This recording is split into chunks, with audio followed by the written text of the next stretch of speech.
Just leaving the powder coater. They still don't have the wheels done. I dropped that tool off to Dennis, and the thing about the O-ring situation with the timing cover, the guy at FCP Euro said that the O-ring probably comes with the timing cover. He's checking in to see if new crank seal is installed in timing cover. The timing cover is only like 70 bucks. So once he gets back to me, I'll probably just have to order a timing cover. I don't like reusing O-rings, especially ones that have oil pressure behind them. And then I could just, you know, have a new timing cover, I guess, and throw the old one in the strap. But I'm heading over to the shop, and I'm not exactly sure what I'm going to do today. So going to be stripping some more anodizing. This is that tile blow-off valve. I'm probably going to end up using it on the FD. And I don't want it red. I do realize that they make them in different colors now, but I already had this. And since anodizing is by the batch, not by the part, it's, you know, I'll just have this thrown in. I'm thinking either gold or I'm not sure, gold or something. But gonna do that. Strip the other ones of these and fittings, and then tap some of these holes where I pulled the little fittings out yesterday and make it so some are M8, and get this ready for the polisher, and get that ready for the polisher, and figure out what I'm going to do with those block off plates since it's like RTV. The tile blow-off valve stripped, ready to get re-anodized, as well as all this stuff. I pretty much am out of cooking cleaner, so I need to go get some more. Probably finish it up tomorrow and then take it to get anodized the next day. That'll give me a little bit more time to get all the other stuff like the intake manifold ready for polishing. So it took me a little bit of time to find the correct drill for the tap, but I need to tap, probably gonna do right here, maybe. Let's see how, that's a little bit loose. So I need to find a spot on the intake manifold that I could tap for the AEM True Boost sensor, so I could actually have it tapped in, not have any hoses around, and just have it directly screwed into the manifold.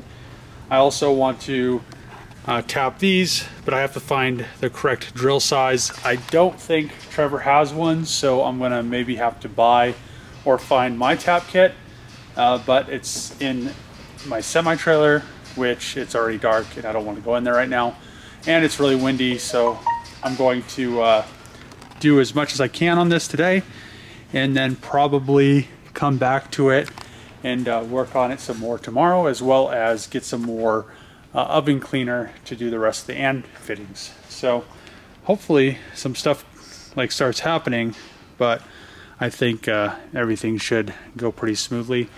I need to put some, like I said, plugs in these. So I need to see on the throttle body. I need to bring it down here anyway so I can get it ready to polish, but I want to make sure it has a hole on it that will that I could tap for the 1/8 NPT. But you know, just gonna figure out what I'm gonna do.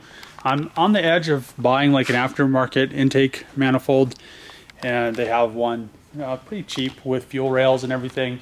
So I don't know, I'm still deciding. I'm gonna kind of research it a little bit more right now and make my decision, and I might just end up buying like an aftermarket manifold and just go with that. So I didn't get much done in this video. I got some more and fittings stripped. I got the tile blow-off valve stripped to get re-anodized. I ran out of cooking cleaner, so I need to get some more tomorrow to finish stripping the rest of the fittings. I am kind of uncertain what I'm going to do. I may end up getting an aftermarket intake manifold, some new fuel rails, and a new throttle body for the FD, and instead of using the factory stuff, just because the factory stuff has the EGR. I have an upper aftermarket fuel rail, but the lower fuel rail is factory. It has 850s in it already. 850s for primary, 1600 for secondary. I'm probably going to go to like 850 top feed for primary and like a 2200 for secondary. We'll see what happens, but I want to probably end up redoing the fuel rails and the throttle body intake manifold. Upper and lower intake aftermarket won't have all the EGR stuff in it. I won't need block off plates.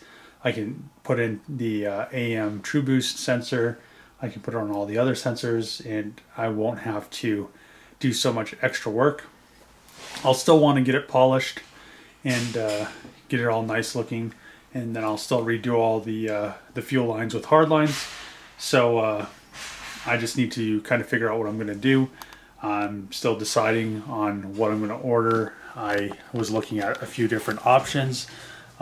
There's quite a few options for FD stuff, especially upper and lower intake manifolds. There's like a bunch of fuel rails, and then there's also a few different throttle bodies. I want to probably go with like a single 90 mil throttle body, since the factory ones is like a 3 butterfly style, and it kind of just gets cluttered and looks kind of cluttered in the engine bay. So I kind of want to clean everything up and then get it retuned with the new 850s and the 2200s. Thanks for watching. Comment below. Subscribe if you're not subscribed. Click that bell to get notifications where I post these videos, and see you tomorrow.